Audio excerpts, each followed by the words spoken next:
Here in Maine, the cannabis industry is growing each year, but it doesn't come without some pushback. Yeah, the credit card company Mastercard is now instructing financial institutions to stop the transaction of cannabis products on its debit cards. News Center Maine's Caroline LaCour joins us now with a look at how local banks and businesses are weighing in on the decision. Hey, Caroline. Chris and Alex, with the hesitation surrounded around the cannabis industry as a whole, the folks I spoke with today say they weren't surprised about Mastercard's decision to do away with debit transactions in dispensaries. With a majority of the industry still a cash forward business, those businesses will now have to either stick with that model or either find another way to give customers options at the checkout counter. Creates lots of continuous hurdles. Really wasn't surprised, a little disappointed, but.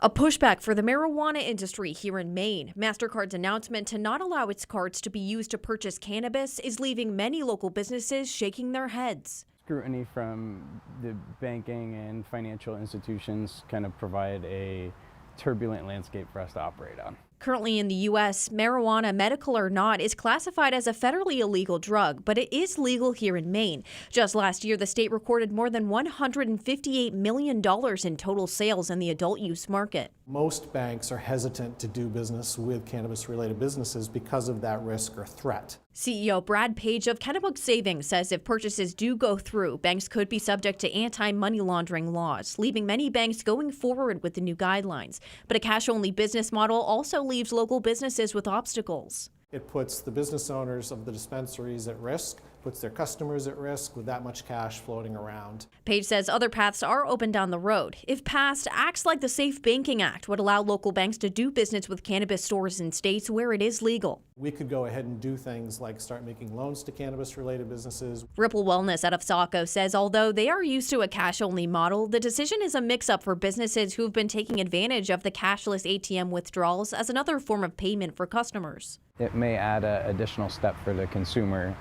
needing to maybe go out of their way and hit an ATM first.